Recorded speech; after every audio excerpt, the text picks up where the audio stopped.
Hey guys, welcome back. Today we're looking at a Samsung TV. We have no power to it. Doesn't turn on. We'll see. Got no lights. Nothing's happening. It's plugged in. So it's just dead. Let's open it up.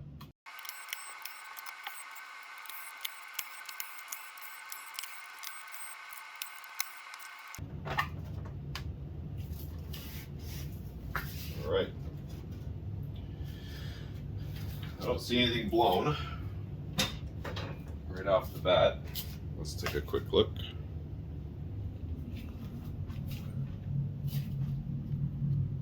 All right, here's the power board. So power will come in here and then go through that fuse. That's going to be the first thing we check, and then it goes through all these components. When working on a TV, you want to make sure not to touch this board for a while. These capacitors do hold the charge, and you could get real good shocked. So that's the power board. We have the display board. We have the main board. So we'll start with the power board and see what we got over there.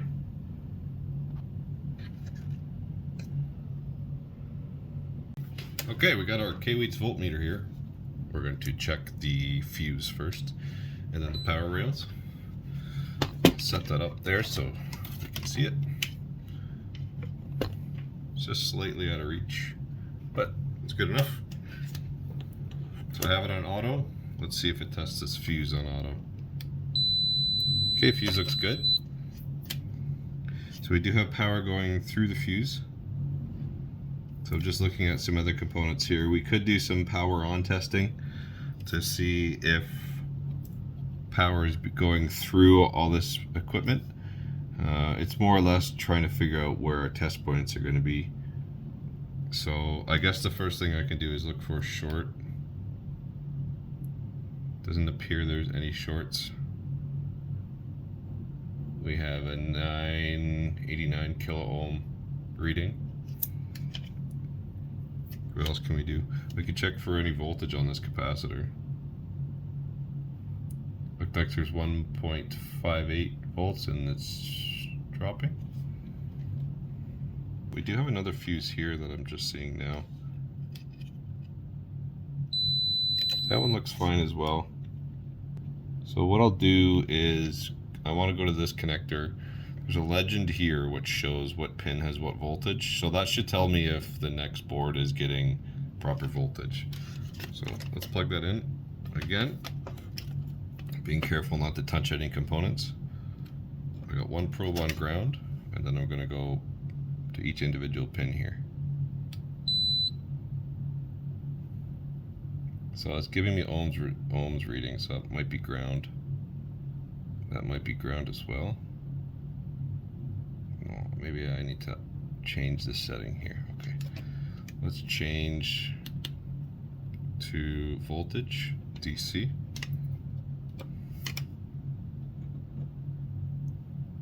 No power. No power.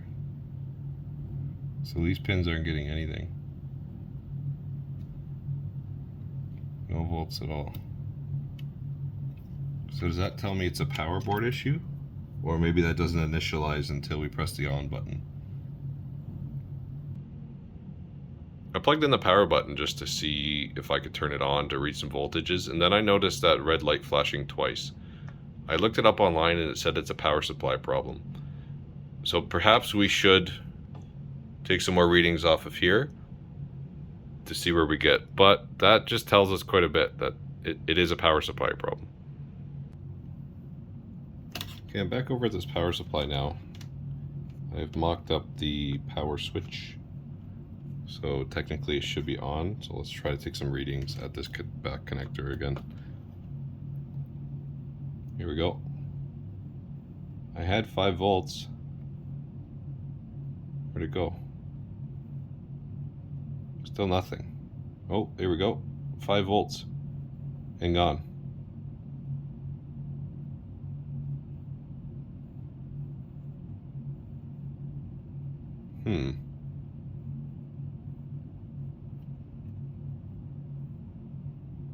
Interesting. There's 5 volts again and gone. This should be supplying full power over to the other board. Just quickly unplug the other board, which is just behind the camera. I gotta move it anyways. Okay, I'm gonna unplug this connection here as awkwardly as possible. Okay, so now I've removed this from the power supply to see if we get a constant reading.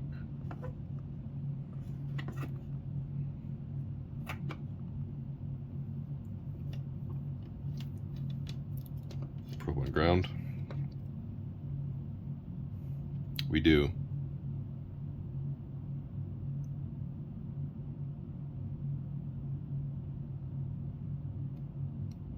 So what this tells me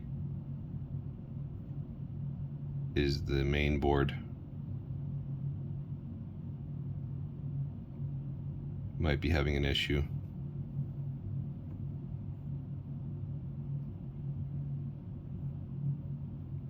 I do have fluctuating voltage.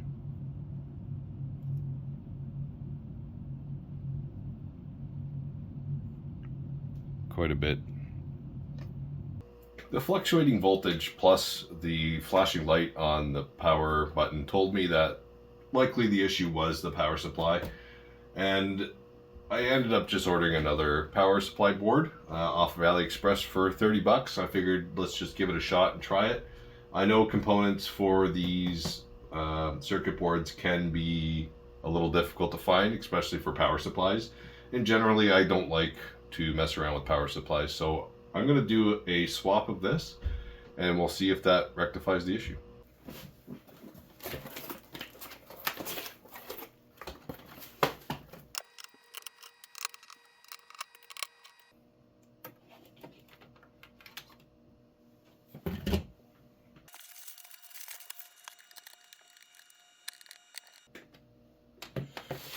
Okay, new power supply is in. Clean up a little bit and then we'll give it a test. Okay, got the new power supply board in. Let's plug it in. And I have the light right here. So we're gonna just take a quick look at the light. It is flashing. That appears to be a standby flash. Oh, but look, we have lights. We have lights there. And some lights coming through there. Let's take a look. We have a picture. Oh boy. Okay, I gotta get this reassembled and we'll do some tests, see if it's working. Okay, TV's plugged in. It's a little dirty. I can clean that up. Turn it on. Yes. Yes, $30. $30 power supply, fix this. We good? Yeah, there we go. Perfect. Menu, getting to the menu, picture looks fine, TV turns on. That's it. Fixed. Nice. Well, that feels good, having another fix. That's perfect. 30 bucks, fix the TV, just a power supply issue. Simple as that. So next time you think about throwing away a TV, think again, because you could save a lot of money by just replacing one part. I hope you guys liked today's video. Do me a favor, leave a comment. If you like this, give me a like. And if you're happy, give me a subscribe. I really appreciate that. All right, off to the next one. Thanks for watching. Bye-bye.